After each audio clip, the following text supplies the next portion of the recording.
ਕਿ ਤੁਹਾਨੂੰ ਹੁਣ ਅਪਡੇਟ ਕਰ ਰਹੇ ਹਾਂ ਕਿ ਅਸੀਂ ਵਕਾਲਤ ਦੀ ਓਨਰਸ਼ਿਪ ਲਈਏ ਔਰ ਲੱਖਾਂ ਵਕੀਲਾਂ ਦੀ ਪਗੜੀ ਚੰਦ ਟਿਕਟੋਕਰਸ ਨੂੰ ਨਹੀਂ ਫੜਾ ਸਕਦੀ।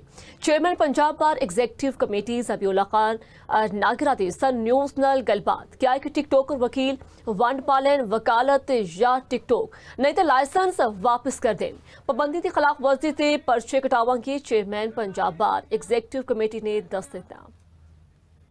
अपने प्रोफैशन दे ओनरशिप लई हुई है। असी अपने प्रोफैशन दे छोटियां दी ओनरशिप लई है, वड्डियां दी ओनरशिप लई है। इहदी इज्जत, इहदी ऑनर, इहदी डिग्निटी दे असीं जिम्मेदार हां ते इह नहीं हो सकदा कि ਲੱਖਾਂ ਦੀ ਤਾਦਾਦ ਦੇ ਵਿੱਚ ਵਕੀਲ ਨੇ ਤੇ ਉਹਨਾਂ ਦੀ ਪਗੜੀ ਇੱਕ ਚੰਦ ਇੱਕ ਐਵੇਂ 5 ਤੋਂ 7 ਬੰਦੇ ਜਿਹੜੇ ਨੇ ਉਹਨਾਂ ਦੇ ਹੱਥ 'ਚ ਫੜਾ ਕੇ ਤੇ ਗਲੀ ਗਲੀ ਕੂਚੇ ਕੂਚੇ ਰੋਲਦੀ ਹੋਵੇ। ਇਹ ਗੱਲ ਦੀ ਵੰਡ ਪਾ ਲਓ। ਜੇ ਤੁਹਾਂ ਵਕੀਲ ਰਹਿਣਾ ਹੈ ਤੇ ਇੱਜ਼ਤਦਾਰ ਤਰੀਕੇ ਨਾਲ ਜ਼ਾਬਤੇ ਤੇ ਕਾਨੂੰਨ ਦੇ ਨਾਲ, ਤੇ ਜੇ ਤੁਸੀਂ ਵਕਾਲਤ ਨਹੀਂ ਕਰਨੀ ਤੇ ਫੇਰ ਭਾਈ ਸਾਨੂੰ ਲਾਇਸੈਂਸ ਸਾਡਾ ਵਾਪਸ ਕਰੋ। ਤੇ ਜੇ ਫੇਰ ਵੀ ਨਾ ਮੁੜੇ ਵਾਹਿਯਾਤੀ ਤੋਂ ਤੇ ਬਦਤਮੀਜ਼ੀ ਤੋਂ ਤੇ ਅਸੀਂ ਫਿਰ ਉਹਨਾਂ ਦੇ ਖਿਲਾਫ ਪਰਚੇ ਕਰਾਵਾਂਗੇ ਤੇ ਉਹਨਾਂ ਨੂੰ ਕਾਨੂੰਨ ਤਗੜਿਆਂ ਹੋ ਕੇ ਫੜੇਗਾ।